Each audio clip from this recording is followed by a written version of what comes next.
In the southwestern part of England, we find many imposing monuments that are several thousand years old and that still pose many questions to archaeologists and historians, especially the question why.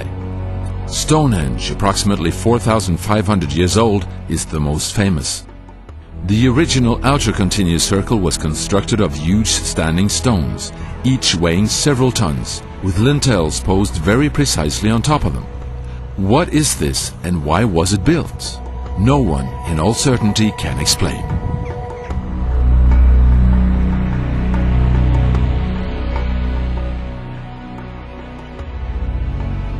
The majestic stone circle in Avebury is also one of the great mysteries of this area. It's actually the world's largest stone circle, and some of the stones here have the weight of over 100 tons, set up by people, primitive people, 5,000 years ago.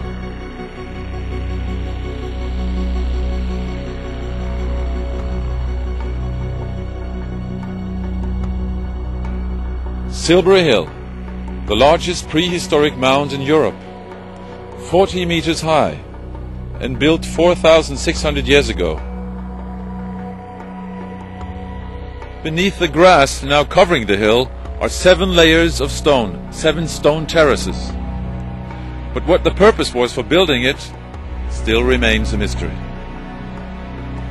But this was by no doubt built as a tomb. Not very pleasant, actually. And it's from the same period, 5,000 to 6,000 years ago.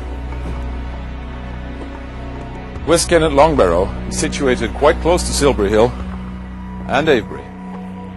But is it just a coincidence that so many of the English crop circles seem to appear close to these ancient sites? A number of white horses, clearly visible in the hillsides, are also characteristic of the Wiltshire area.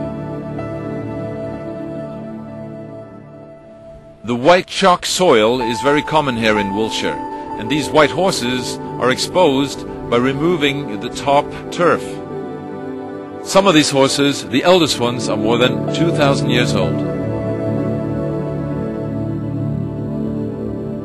So, can the mysteries of the past have anything to do with today's crop circles?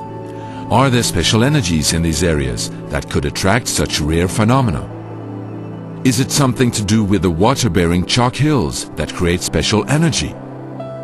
We actually got the databases for a period of 7 years and plotted where every crop formation that was in the databases, and we searched several databases within England, we plotted where those crop circles occurred and then looked for correlations with sacred sites, pilgrim routes, and we found a strong correlation with chalk.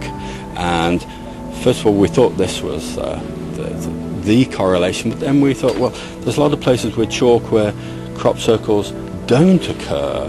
What's happening there? And as we looked into chalk more, we discovered that actually the chalk is the main aquifer base for southern England.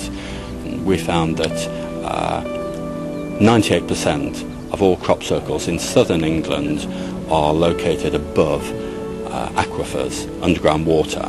And to put it in perspective, there's only aquifers under 40% of the landmass of Britain.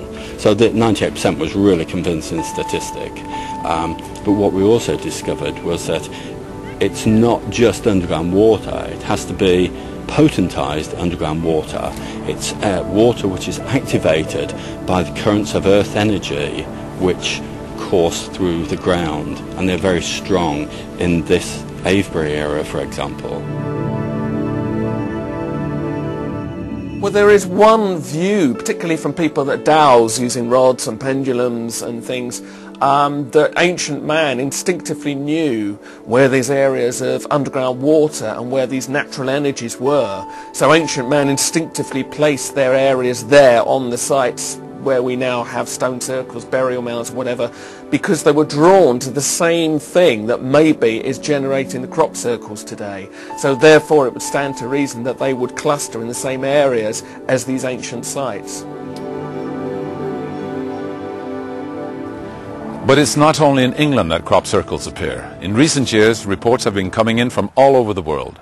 So crop circles are now a worldwide phenomenon. In total, over 10,000 crop circles have been registered on a world basis. In the United States, Canada, Australia, in the Far East, and of course in Germany, Holland, Belgium, Poland, Italy, Denmark, Sweden, Norway, and in many other European countries.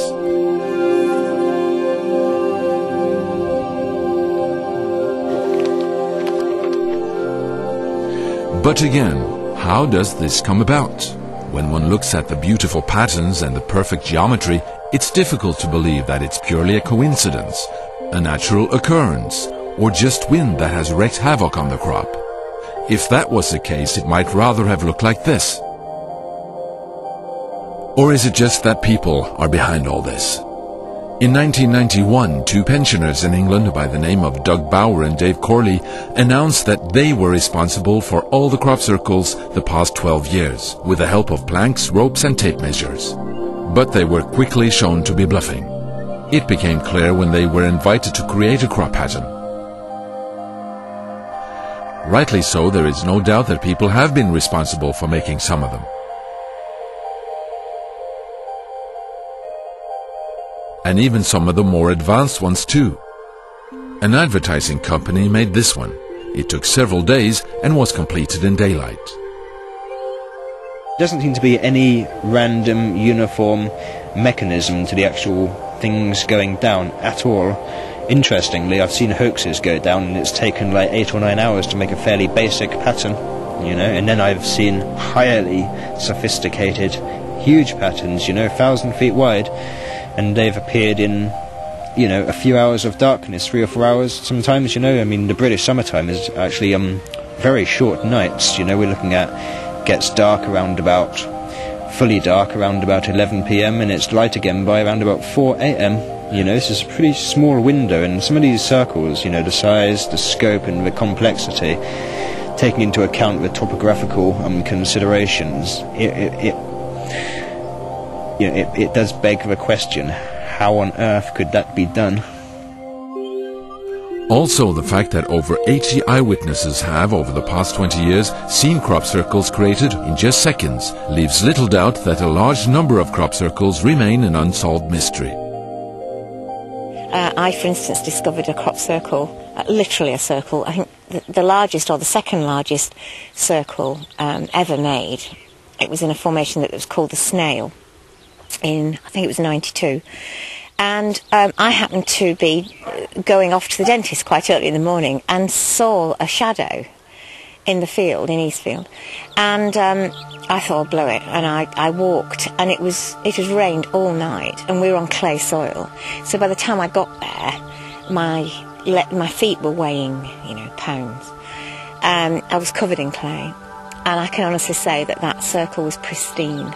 There wasn't any dirt on it anywhere, and I just know that if people had trampled on it, even in bare feet, they would have left a lot of mud and a lot of marks. So I personally don't believe that they're all man-made by a long way. I have the feeling that it has to be done probably from some external force, and we just don't know the technology that they're using. It's something that we don't know exists, I think. I used to think that it was man-made, and okay, there are man-made circles about, but I think when you analyse them closely, this has got to be done by some external force, and I should think it's some technology that we just don't know, we haven't come across it yet, we're still learning. There are many theories as to what might be behind the crop circle phenomenon, from extraterrestrials to earth energies, earth spirits, or perhaps even a natural weather phenomenon. Nobody's really sure, and I guess that's really the big question in the crop circles. It's something that everybody talks about all the time. A paranormal phenomenon for everyone to see, and every summer people are gathering from all over the world to study this. And if not for any other reason, the crop circles obviously have the ability to make people interact.